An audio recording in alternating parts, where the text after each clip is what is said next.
not to be okay, because many people are not okay. There's a lot of anxiety and stress associated with the whole pandemic still. So, okay, so this is still an uncertain time. None of us in our lifetimes have experienced a pandemic. So it is very normal to feel anxious and maybe a little bit angry or sad, helpless or hopeless, and fearful about unpredictable, uncontrollable challenges and the unknown. And I'm sure we can all agree that all of this is very uncontrollable and very unknown. So accept your feelings as real and universal. You are not alone. Most people feel this way. In fact, I don't know anyone who doesn't. So we want to acknowledge our feelings of loss over things that have changed. I know in my own life, routines have changed, activities, contact with family members and friends. Some people, unfortunately, have had people who have passed away during this period of time, not just from COVID, but from anything. So it's very common for people who have experienced a loss to feel some depression. So you want to acknowledge your feelings and be willing to feel them and talk about them. So you want to make sure you don't stuff them, you don't repress them, you don't stuff them down, because that's not healthy and they will come out in some other way. And take things one day at a time. Even today, there are struggles. Even though life has gotten back somewhat to normal, there are still struggles. So we want to have realistic expectations of ourselves, but also of others, because people may be less tolerant than they've been in the past and more difficult to get along to than they've been in the past because they are struggling. So we want to be a little bit more compassionate and give them a little grace, as well as ourselves. So prior to the pandemic, we took risks every day in our lives. We traveled, we ate food at restaurants, we drove cars, we started conversations with people we didn't know. So we did those risky, scary things. So we, at that time, focused on what we can control, and that's what we should be doing now.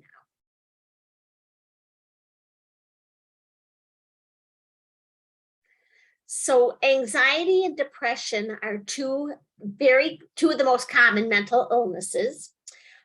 People who have been diagnosed with either one of these disorders in the past, it is very, very likely that COVID-19 has made these challenges worse. So we're talking about that's true for your students, that's true for your staff, and true of your students' parents. Some people, though, have never had a mental health disorder in their life, and yet during this 3-year period, they have developed symptoms of depression and anxiety and other mental health symptoms. So it's become quite the epidemic itself in the midst of a pandemic. So fear and isolation, exposure to illness and death, and the unknown have impacted everyone. I don't know a single person who hasn't been impacted. So what we have to worry about now is, how long will this go on? Okay, is life ever going to get to completely normal? Okay, there's new strains of the viruses all the time. There's new vaccines, but should we get the vaccine or not? And do these vaccines work, and how long do they work? And what about, is it safe to be vaccinated so many times? Okay, so these are really common concerns that can increase a person's feelings of stress, anxiety, and depression. So we have to accept the fact that not everybody handles things the way we do. So there are some people who are going to make unsafe choices, which may jeopardize all of us. You may not be able to trust your family and friends. I have, a former friend who got on an airplane the day after testing positive and didn't wear a mask. Okay, so he jeopardized everybody. So we have to accept the fact that our governmental leaders will make decisions with which you disagree. It depends what state you live in. It depends who your governor or other leaders are. So it's pretty stressful. But we do have choices on how to cope, and that can affect the emotions with which we live with daily. So that's the good news. We have choices, and we're going to talk about that. So this has been going on almost 3 years, and all of us have been resilient, and we've adapted to the changes that we're facing.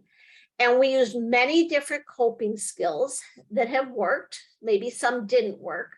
But what we're going to do is we're going to discuss a bunch of coping skills, which may serve as a reminder to you if you have not tried them.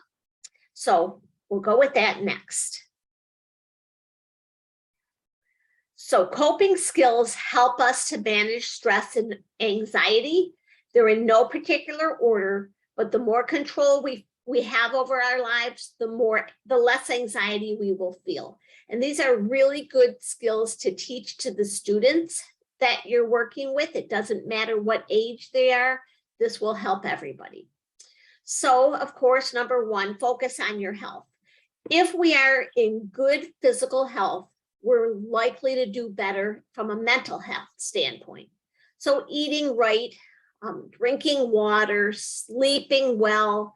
A lot of people have to nap, exercise, even in cold weather, bundling up and going outside. So walking, yoga, stretching, weightlifting, whatever a person likes to do from a physical standpoint is helpful. And if we're in good health, it's going to help us in dealing with the virus should we test positive. So we also want to follow all the health practices, you know, washing our hands and wearing a mask when in crowds and things like that, taking medications, seeing a doctor and dentist, and making a health a priority. So if you're feeling well physically, it's going to help in every way. And we want to stay up to date on the recommendations of any trusted news source you have. Most people trust the CDC and the World Health Organization. Not everybody though. So you pick what you trust and stay up to date. And as things, new variants come out, new medications come out, the situation will continue to change. Another coping tool is limiting access to any kind of social media or news if it increases anxiety. So there's a lot of bad news out there. Okay, there's still businesses closing and people who are having financial problems. Maybe the election didn't go as well as you hoped. People are protesting. There's all sorts of negative things going on in the world. And if you inundate yourself with news media, it can really add to your stress. So sometimes taking a break for a day or two can be helpful, and really important to limit conversations with others about these topics. So I will tell you that at the end of the campaign, I was completely overwhelmed by the repeated negative advertisements and commercials. So I just stopped watching them. Okay, really helpful. And of course, I've learned over this time to only speak to specific people about politics and about really anything political, because not everybody agrees, and nobody's gonna give in because you're changing their mind. So limiting conversations with people who don't think like you do can really help to reduce your stress. What about this? Follow a daily routine. So many people are working from home now. I think you guys all work from home, right? So getting dressed, putting on makeup as if you were going outside of the house, paying attention to your hygiene, eating healthy meals at scheduled times, not just at your desk, but at breakfast, a lunch, and a dinner, and scheduling activities to keep busy will be really important. We as humans do well with structure. And if we follow a daily routine, that's a lot of structure. And I imagine that you all know this because you're virtual, but you take advantage of technology to adapt to activities that you enjoy if you choose not to be in person. And there are still people and organizations that are not in person. So you can play bridge and mahjong online. People host birthday parties and religious services, exercise and cooking classes, book clubs online, support groups. The 12-step programs of Alcoholics Anonymous and Narcotics Anonymous are online and will forever be, in addition to in person, so people have choices. Reunions can be held on Zoom. I can tell you I take a yoga class on Zoom because the instructor doesn't want to be in person. So reading stories, playing games, coloring, and chatting with your children if they don't live with you, or your grandchildren. So you're probably doing many of these things, but inquire of other people what has worked for them, because you want to have fun in life. Quality of life is really important. And really, even if you get sick and you're quarantined for 5 days, you can do these activities during the time you're quarantined, because having fun is part of life. Another one is stimulating your mind, challenging yourself with things that might be new to you. Some people never do crossword puzzles or word games. Reading a classic, watching Jeopardy. My family is very big on Jeopardy. Learning a new instrument or learning a new language or playing an instrument. These are things that you can do to stimulate your mind, help you stay refreshed, and it will help you to cope when you need them. And don't isolate. So many people who are on the computer all day don't want to be on electronics, including a telephone or a computer, after work. But how else do you maintain contact with friends and family? Especially people who may not feel comfortable getting together in person, or people who live alone. Really important to check in on them. So Zoom and other platforms can help.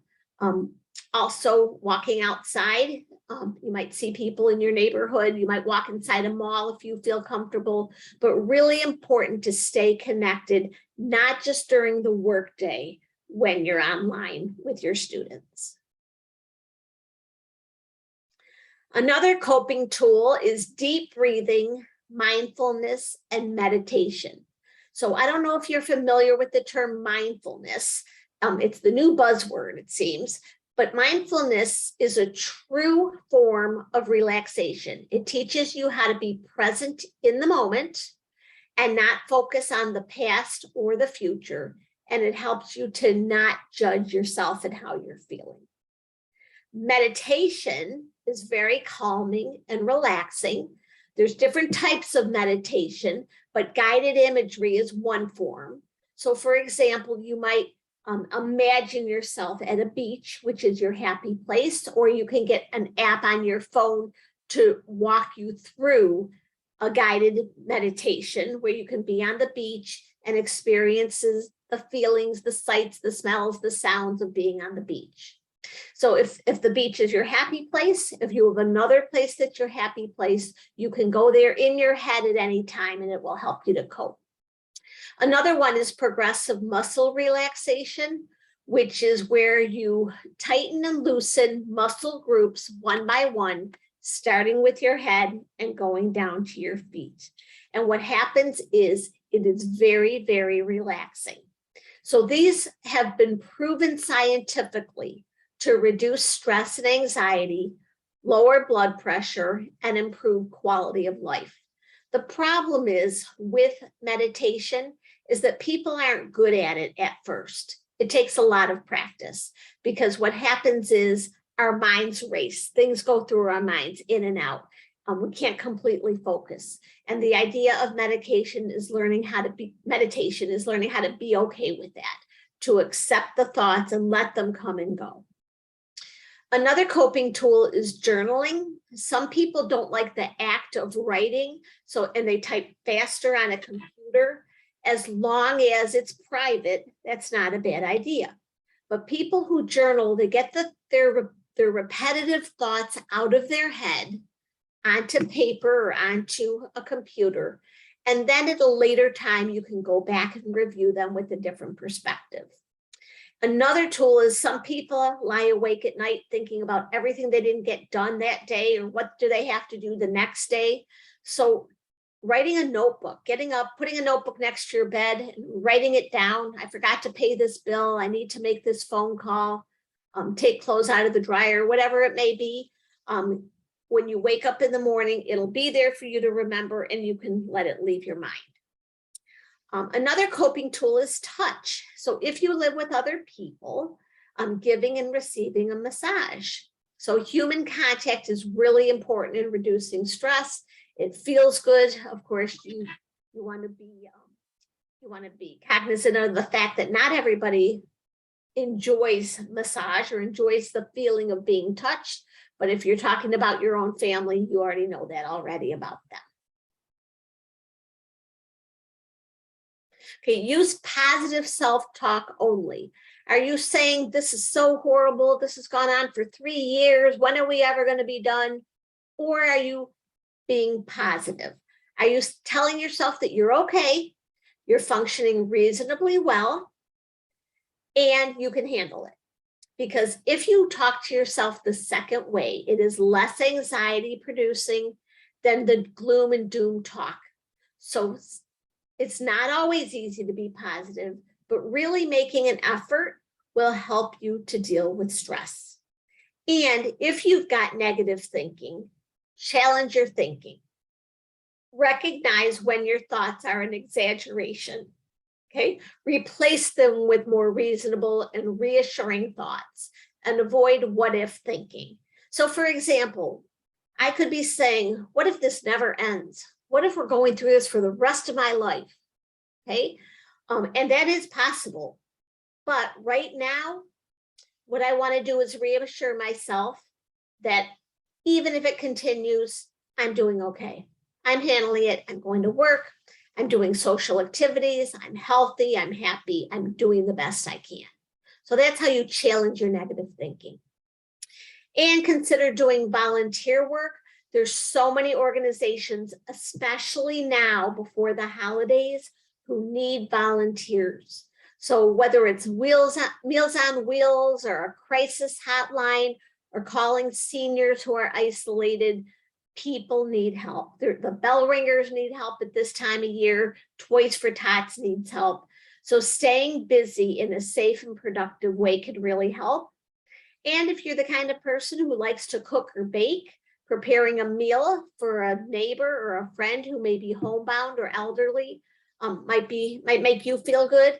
And consider doing random acts of kindness. I know during the holidays, there are people who walk around handing out $100 bills to random strangers, and they always make the news. I'm not saying you should do that, but it's really nice to know that people do those sorts of things. Another one is connect with nature. If you're feeling cooped up and anxious and stressed, go outside, dress warmly, okay? Stay outside as long as you can, walk around. It could be your neighborhood, or you could go somewhere really pleasant like the woods or a park. If you live by a lake or a river, fresh air and nature can really improve your psyche. And many people say, well, it's cold out, it's winter. And I will tell you that I dress warmly every single morning. And as long as it's not icy, I go out for an hour-long walk. It can be done. You're only cold for the first 5 minutes. Another one is to practice gratitude. And no matter what is going on in your life, there is always something to be grateful for. So make a gratitude list. Some people think about 3 things they're grateful for before they go to sleep every night. And it could be something as simple as, I have a roof over my head, I have food on the table, I have clothes to wear, because there's so many people who don't. What about this? Writing a letter or an email or making a phone call to some person in your life to express your appreciation for their support, their friendship, or their teaching. I became Facebook friends with an English teacher from high school, and I wrote her a message about how much her hard work when I was a senior in high school, teaching me how to be a good writer, made me into a good college student. So she was very grateful to hear that. Made me feel good, it made her feel good. So when you give the gift of thanks, you're likely to feel better as well. So it's natural for us to worry about other people. You may have children of your own, not just your students, who may be under great stress, either if they're going to school or if they're older and they're working. If you have grandchildren, they've missed out on so much over the last few years. You might have a spouse who's sad and complaining about how things have been going. And what do? They want to dump on you. And if you're comfortable, you can be a sounding board for them. But when it starts to negatively impact you and your ability to cope, you might need to set some boundaries. So for example, honey, I know you're really sad about your job. I've done what I can to help you. It's impacting my happiness. You're going to need to find someone else to talk to about it. Okay, that's setting a healthy boundary because we are responsible for our own happiness. And this is really important. I work at Henry Ford Health System. We have a substance abuse rehabilitation program. I work with people who have alcohol and other drug problems, and the number of people who have needed help for addiction issues since the pandemic have skyrocketed. So be very, very careful about using alcohol and other drugs to cope. So it will help initially, it will numb you, it will make you feel better, but after a certain period of time, it starts working, okay? And it stops working and addiction can develop. And this is very, very common. So coping with alcohol and other drugs is not a good plan. It's best to find other ways to cope. And focus on the positives, okay? In spite of living through a pandemic, there have been positive things that have happened. There have been what we call silver linings. What are yours? So I can say for me, I've lost weight during the pandemic. I know that I've been reading more for pleasure, not just work-related things. I've developed a new hobby of doing crossword puzzles. So positive things have come out of this for me. Think about what are the silver linings for you. And maybe even helping your students to determine that, because they've been challenged as well. So remembering that this is a really challenging time, you're okay. You have successfully navigated this for almost 3 years. Vaccines, should say, are available. Things are looking up for us, hopefully. So using the coping skills that have served you well, or trying new coping skills can help you get through the unknown future. So how do you know if you should be concerned about yourself or about someone else? Well, here's some signs that someone may not be functioning well. So deteriorating self-care, that means poor hygiene, not brushing their teeth, not showering, not, making themselves look clean. Clean clothes. People who stop exercising, they sleep or eat too much or too little, and not take their medications, just not take care of their activities of daily living. And people who withdraw or isolate from others, so they're no longer enjoying activities, they're not involved with friends and family, they have no interest in social interactions. And people who have a sense of hopelessness, they're always negative. There's a sense of doom and gloom. And some people have what we call psychosomatic complaints. So that's unexplained physical problems, headaches, stomach aches, physical pain, a lack of motivation or an inability to concentrate, not doing anything productive, inability to focus on things, might have difficulty starting activities and ending activities. And of course, increased use of alcohol or other drugs, and suicidal thoughts, threats, or attempts. These are signs that you absolutely should be concerned about somebody. So what do you do about that? You get them help, or you get yourself help. So help is available. One of the silver linings of the COVID pandemic is that there have been more and more people struggling with all of these depression, anxiety, and everything related to it. So that means that people have been more willing to get help. And what has that done? That's reduced the stigma against having people get help for mental health problems. So I will tell you that my friends who are private practice therapists are doing very well. because so many people have sought help. So you are not alone if that's something you need to do. So how do you get help? There's different types of help. A psychiatrist is a medical doctor who specializes in diagnosing and treating patients with mental health disorders. And therapists could be a social worker, a counselor, a psychologist, and they provide talk therapy. And some people need one or the other or both. Okay. Some people who are really struggling, they're suicidal, they're not able to take care of themselves. They may need inpatient treatment at a hospital for mental health problems or in a rehab center for substance abuse problems. And this is accessible as well. So people who have insurance, the insurance often covers part or all of the treatment.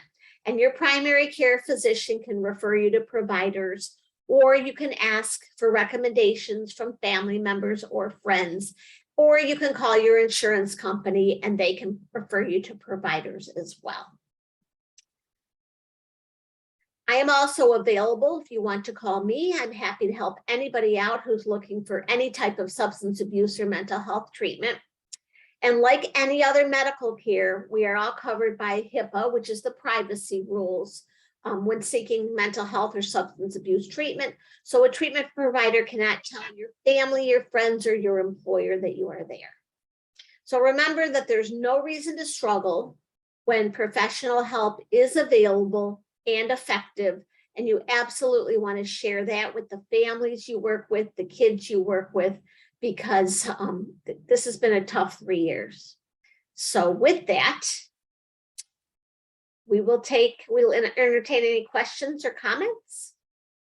You guys, if you want to type your questions or comments in the chat, you can, or you can unmute and just fire away.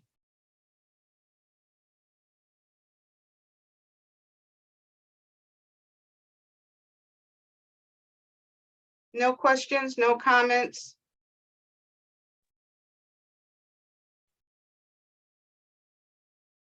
Well, if I can be a resource to any of you, I am happy to do so.